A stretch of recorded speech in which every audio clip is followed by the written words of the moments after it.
Borlolo, nakita mo na yung grades mo? Hindi pa, be. Titingnan ko pala ngayon. Ako kasi, be, nakita ko na. Tapos ang baba ng grades ko sa math, 95 lang.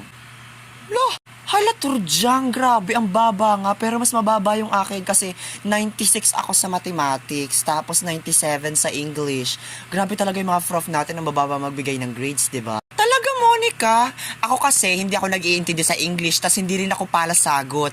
Tuloy ang baba ng binigay sa akin, 98 lang naman. Ako nga sa science, hindi ako nagawa ng activities, pero 98, grabe, napakababa talaga magbigay ng grades.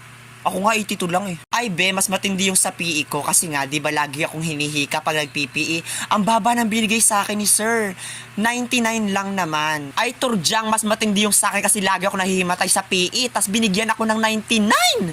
Napakababa. Uy, Burloloy, nagtatalo na naman yung dalawa. Bayang mo yung mga talakitok na yan. Maglaro ka na lang itong nilalaro ko para manalo ka ng cellphone. Link on my bio. Pastor Jang, feeling ko ako na ang pinakabobo sa ating lahat kasi napakababa ng total average ko.